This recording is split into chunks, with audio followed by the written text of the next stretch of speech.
ఓం శ్రీ గురుభ్యో నమః. శ్రీ శ్రీ శ్రీ యోగి రామానంద గురుపాదుకా పూజయామి. రమణప్రియ పురాణం 75 మంది ప్రత్యక్ష శిష్యుల అంతరంగ ప్రయాణం.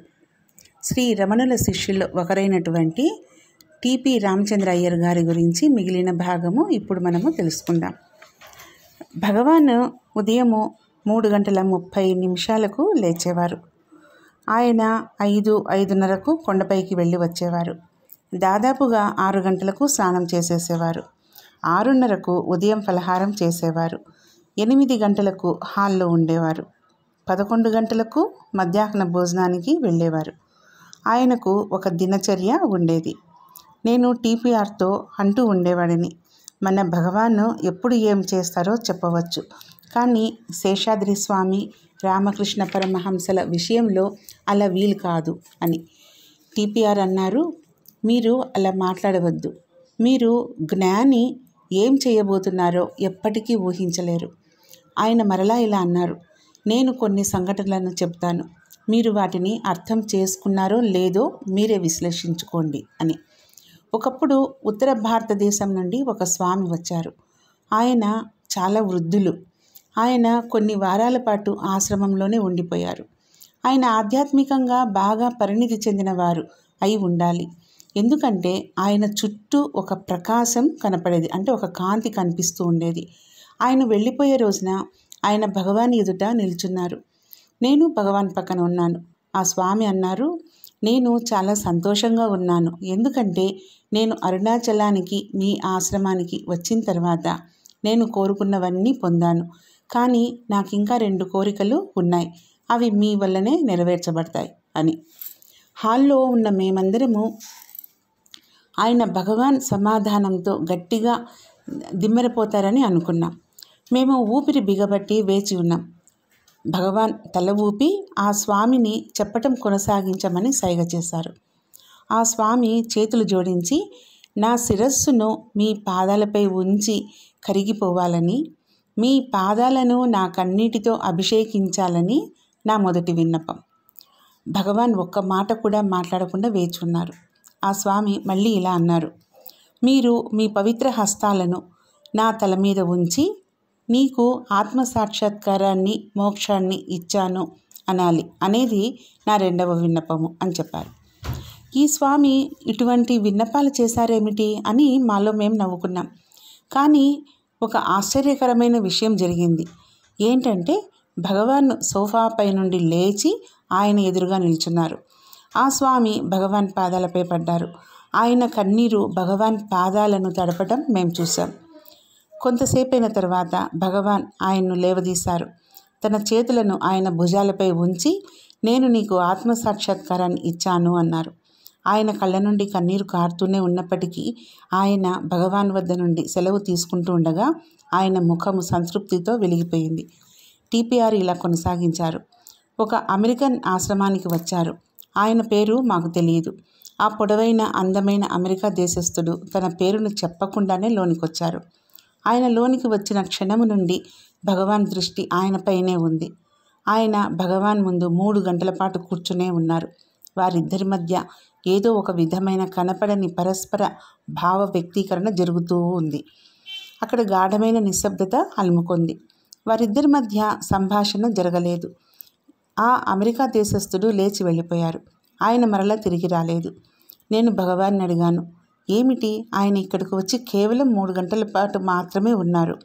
భగవాన్ ఇలా బదిలిచ్చారు, ఆయనకు కావలసింది ఆయనకు దొరికింది. ఆయన వచ్చిన పని పూర్తయింది. ఇంకా ఇక్కడ ఉండిపోవాల్సిన అవసరం ఏంటి? ప్రతిదీ ప్రస్తుతంలోనే పూర్తి అవుతుంది అని చెప్పారు. అప్పట్లో ఒక గొప్ప వంశానికి చెందిన ఒక సంపన్న స్త్రీ తాను కేవలం భగవాన్తో ఉండుట కొరకే వస్తున్నాను అని టెలిగ్రామ్ పంపారు. ఆమె ఓడలో బాంబేకి ఫలానా తేదీన చేరుకుంటానని, అక్కడి నుండి మద్రాసుకు రైల్లో వస్తానని, తాను ప్రత్యేకమైన రైలులో ఫలానా తేదీన అరుణాచలానికి చేరుకుంటానని రాశారు. బొంబాయి నుండి తన కార్యక్రమాన్ని ఖరారుపరుస్తూ మరొక టెలిగ్రామ్ పంపారు. మద్రాసు నుండి మరొక టెలిగ్రామ్ పంపారు. తనను కలుసుకోవడానికి ఎవరూ రైల్వే స్టేషన్కు రాకపోవడంతో ఆమె నిరాశ చెందారు. రమణాశ్రమం వద్ద కూడా ఎవరూ ఆమెకి ఎదుర్కొని వెళ్ళి తోడుకొని రాలేదు. తనకు తానే హాల్లోకి వచ్చారామ. భగవాన్ ఒక దినపత్రికను ముఖానికి ఎదురుగా పెట్టుకొని చదువుతున్నారు. ఆమె ఆయన ముఖం కూడా చూడలేకపోయారు. ఆమె అంత దూరం నుండి అందులో ప్రత్యేకమైన రైలు ఏర్పాటు చేసుకుని వస్తున్నందున మేజర్ చాడ్విక్, మునగాల వెంకటరామయ్య గారు కూడా ఆమెను కనిపెట్టి చూసుకోవలసిందిగా అభ్యర్థించబడ్డారు. ఆమె తనకు జరిగిన నిరాదరణ పట్ల మండిపడ్డారు. ఆమె ఇలా అన్నారు, నేనొక స్త్రీని, నేనేం తప్పు చేశాను? నేను అన్ని విధాలా సక్రమమైన విధానంతోనే ఇక్కడికి వచ్చాను. ఇక్కడ ఎవరూ నన్ను గౌరవించటలేదు. ఈ రమణ మహర్షి నా వైపు చూడను కూడా లేదు. ఆమెకు విపరీతంగా కోపం వచ్చింది. ఆమె చాడ్విక్తోనూ మునగాల వెంకటరామయ్య గారితోనూ 4 గంటలకు నా రైల్వే కారు వద్దకు రండి, నేను మీతో మాట్లాడాలని అనుకుంటున్నాను అని చెప్పి అప్పటికప్పుడు వెళ్ళిపోయారు. వారు ఆమెను కలవటానికి వెళ్ళినప్పుడు ఆమె ఇలా ప్రశ్నించారు, రమణ మహర్షి నా పట్ల కనీసపు మర్యాదనైనా చూపలేదు ఎందుకని? నేనేం తప్పు చేశాను? నేను చేయవలసినవన్నీ వంక పెట్టలేని విధంగా చేశాను. కానీ ఆయనకు ఒక స్త్రీని ఎలా గౌరవించాలో, కనీసం ఎలా పలకరించాలో కూడా తెలియడం లేదు.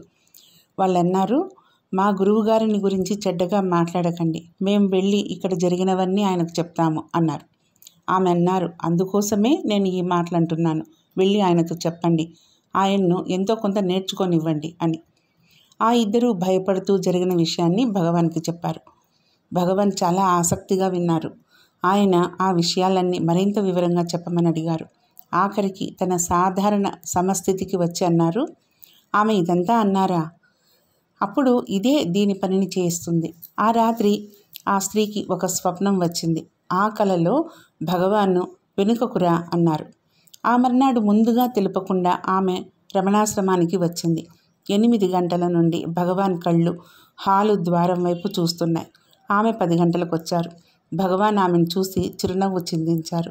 ఆమె భగవాన్కు భక్తురాలిగా మారిపోయారు. తర్వాత ఆమె అన్నారు, మనం ఎప్పుడూ సద్గురువును కానీ ఆయన చెయ్యబోయే చర్యలను కానీ విశ్లేషించలేం. ఆయన చర్యలను బట్టి మనము దేనిని నిర్ణయించలేము అని. టీపీఆర్ కేవలము ఈ సంఘటనలను గురించి తెలపటమే కాదు, భగవాన్ బోధల పట్ల అవగాహనను కూడా కలిగించారు. ఒకసారి ఆయన భగవాన్తో ఇలా చెప్పారు, మీ వ్యక్తిగత రూపంపై గల ఆకర్షణతో నేను మీ వద్దకు రాలేదు. మీ బోధన అయిన నేనెవరను అనేది హేతుబద్ధంగా ఉండటం వల్ల దాని పట్ల ఆకర్షితుడనై మీ వద్దకు వచ్చాను. దాన్ని నేను ఆచరణలో పెడుతున్నప్పటికీ నాకు ఇంకా అగమ్యగోచరంగానే ఉంది. నేను దాని అనుభవాన్ని పొందలేకపోతున్నాను. నేను దానిని అనుభవంలోకి తెచ్చుకోలేకపోతున్నాను అని భగవాను ఆయన వైపు నిలకడగా చూసి ఇలా చెప్పారు, చేపలను పట్టుకోదలిచిన వాడు తన గాలానికి చేపను బాగా ఆకర్షించే ఎరను వేస్తాడు. అతడు ఆ చేపకు ఆహారం తినిపించాలనుకుంటాడా? ఆయన దాన్ని కేవలం పట్టుకోవాలనుకుంటాడు.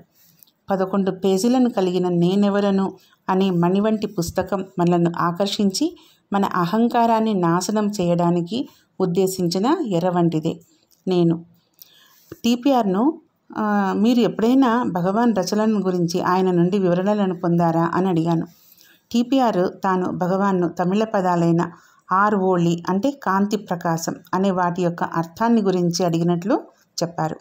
ఆ పదములు ఉన్నది నలుబుదిలో అనే బుక్కులో మొదటి 2 పద్యముల తర్వాత అసలు గ్రంథం ప్రారంభ పద్యంలోనివి. ఒక వ్యక్తి ప్రపంచాన్ని నిజంగానే చూస్తాడు కాబట్టి చాలా భిన్నమైన రూపాలు ఉన్నవని అతడు అంగీకరించాలి. కానీ చూడబడేది మొత్తము ఈ నామములు అంటే పేర్లు, రూపములు. చూచేవాడు ఏ తెరపై ఈ దృశ్యాలన్నీ కనిపిస్తున్నవో ఆ తెర తన ప్రకాశంతో వీటన్నింటినీ కనిపింపచేసే ఆ కాంతి అవన్నీ కూడా నిజానికి ఒక్క వస్తువే. నేను, అహం అనబడే శుద్ధ చైతన్యమే ఆత్మయే. అప్పుడు నేను తన ప్రకాశంతో వీటన్నింటినీ కనిపించేసే కాంతి ఏమిటి? అది దేన్ని ఉద్దేశించి చెప్పబడింది అన్నాను. అప్పుడు భగవాన్ అన్నారు, ఆర్ఓళి అంటే సర్వత్రా వ్యాపించి ఉంటున్నట్టి ప్రకాశం. ఏ కాంతి వల్ల అయితే మనసు పనిచేయుట జరిగి మనసు సర్వమును గ్రహించగలుగుచున్నదో, సర్వ ప్రపంచమును చూడగలుగుచున్నదో అది స్థూల మనసు ద్వారానే, అంటే ఇంకా గుప్త వాసనలు లేదా సంస్కారములు కలిగి ఉన్న మనసు ద్వారానే మనము ఈ జగత్తును తెలిసిన వాటిని తెలియని వాటిని కూడా చూడగలుగుతున్నాం. అతీంద్రియ విషయాలు కూడా మనసు ద్వారానే తెలుసుకోబడతాయి. తెలిసిన వాటిని కన్నుల ద్వారా చూస్తాం. మనము చూడాలని కోరుకునే దైవం వంటి మనకు తెలియని వాటిని దృశ్యంగా చూస్తాం. ఆ తెల్లని వెలుగునే మనము ఆత్మ అంటాం. దాన్నే జీసస్ అగ్ని అన్నారు. ఆత్మ ప్రకాశము చీకటి వెలుగులకు అతీతమైంది. ఆ కాంతిలో ఏ వస్తువు చూడబడదు. అక్కడ చూసేవాడు, చూడబడేది ఉండదు. సంపూర్ణ ప్రకాశమునందు అంటే ఆత్మ సాక్షాత్కారం నందు, సంపూర్ణ చీకటి యందు అంటే గాఢ నిద్రావస్థ వంటి దాని యందు మనకు మామూలుగా కనపడనవి. ఆ రెండు అవస్థలలోనూ కనపడవు. కానీ ఆత్మ ఒక కాంతిని మనస్సునందు ప్రతిబింబచేస్తుంది. అంటే స్థూల మనస్సు అనగా గుప్త వాసనలు అంటే సంస్కారాలు కలిగి ఉన్న జడమైన మనస్సు ఆత్మ యొక్క ప్రభావము చేతనే పనిచేయుట ప్రారంభిస్తుంది. మిరుమిట్లు గొలిపే కాంతి కాకుండా, కటిక చీకటి కాకుండా మధ్యస్థమైన మసక వెలుతురులోనే స్వప్నములు, దృశ్యాలు గోచరిస్తాయి, వస్తువులు కనిపిస్తాయి. స్థూల మనసును చైతన్యపరిచే ఈ ఆత్మచేత ప్రతిబింబించబడిన కాంతిని గురించే మొదటి పద్యంలో చెప్పబడింది. ఒకసారి నేను టీపీఆర్తో ఇలా అన్నాను, మన సాధకులకు కూడా బాధ్యతలు ఉంటాయి కదా, అప్పుడు ప్రాపంచిక బాధ్యతలను, ఆధ్యాత్మిక ఆశయాలను సమగ్రంగా ఎలా నిర్వహించుకోవాలి అని. ఇది గొప్ప వైపరీత్యం వలె కనిపిస్తుంది. టీపీఆర్ బదులిచ్చారు, నాకు భగవంతు జరిగింది ఏమిటో చెప్తాను. నన్ను సంసార బంధాల నుండి తప్పించవలసిందిగా ప్రార్థించాను. నేను ఎంతగా అంతర్ముఖం చెందాలని చూసినా జీవన పయనంలోని బాధ్యతలు నన్ను పట్టి లాగుతున్నాయి. వాటిని అధిగమించలేకపోతున్నాను. ఈ బాధ్యతలు అధిగమించే మార్గాన్ని అంటే ఉపాయాన్ని కోరుకుంటున్నాను భగవాన్ మిక్కిలి ప్రేమతో అన్నారు. నదీ తీరాన్ని కోసివేసేటటువంటి ఉధృతమైన వరదలో కొట్టుకొని పోయే చిన్న గడ్డి పరక వలె ఉండు. టీపీఆర్ అప్పుడు వివరణ ఇచ్చారు. ఆధ్యాత్మిక సాధకులకైనా ఇతరులకైనా దైనందిన జీవితంలోని కార్యక్రమాలు, బాధ్యతలు తప్పవు. తాము చాలా ముఖ్యమైన వారిమి అని మానవులు పేరు ప్రఖ్యాతులను ఆశించి కష్టపడతారు. అందుకని వారు అనేక సమస్యలను ఎదుర్కోవలసి ఉంటుంది. నిజమైన ఆధ్యాత్మికత అంటే బాధ్యతల నుండి, పనుల నుండి తప్పించుకొనడం కాదు. పనులు చేసేవాడికి ప్రాముఖ్యత లేకుండా పనుల్లో నిమగ్నమై ఉండటం. ఇంకో విధంగా చెప్పాలంటే వరద ప్రవాహంలోనికి విసిరివేయబడ్డ దుమ్ము వలె ఉండాలి. ఏ కార్యంలో నిమగ్నమైనా సరే నేనే కర్తను, నేనే చేస్తున్నాను అనే భావాన్ని విడనాడాలి. పనిని విడనాడటము కాదు. నేను తిరిగి టీపీఆర్ని ప్రశ్నించాను. నేను పని చేస్తున్నాను, నేను కర్తను కాదు అని నేను ఎలా భావించగలను? అప్పుడు టీపీఆర్ అన్నారు, నేను కూడా ఇదే భగవాన్ని అడిగాను. భగవాన్ కర్త యొక్క ప్రాముఖ్యతను తగ్గించడానికంటే తుడిచివేయడానికి రెండు ఆచరణ యోగ్యమైన మార్గాలను భగవాన్ చెప్పారు.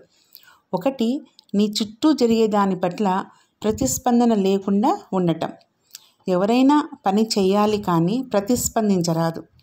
రెండవది, పనులు, కార్యక్రమాలు అన్నీ నీ ద్వారా జరిగిపోతున్నాయే కానీ నీ చేత చేయబడటం లేదు.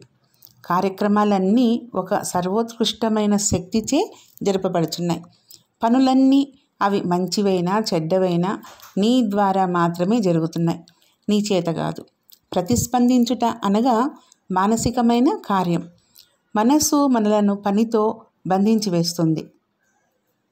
నీవు ప్రతిస్పందించకపోయినట్లయితే అది చనిపోతుంది.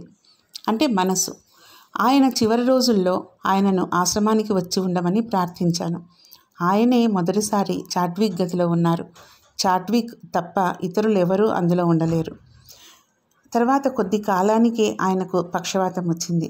నేను ఆయన్ను పాండిచ్చేరి తీసుకెళ్లాను. అక్కడ భగవాన్ భక్తుడు, నా మిత్రుడు అయిన డాక్టర్ భాస్కరన్ ఆయన్ను చూసుకున్నారు. కొద్ది రోజుల్లోనే ఆయన కోలుకున్నారు. నేను ఆసుపత్రికి వెళ్ళి దయచేసి నన్ను ఆశీర్వదించండి అన్నాను. ఆయన తన చేతులను నా తలపై ఉంచి ఇలా అన్నారు, భగవాన్ స్వయంగా చెప్పిన బోధలను అనుసరించండి. మౌనాన్ని, ఆత్మవిచారణను ఆచరించండి. వేరే ఏ ఇతర సాధనల వైపు మళ్ళకండి. చేయటానికి ఇతర పనులేవి లేనప్పుడు మౌనంగా ఉండండి. ఏదైనా పని చేస్తున్నప్పుడు మనసులో ఈ పనిని ఎవరు చేస్తున్నారు అని ప్రశ్నించుకోండి.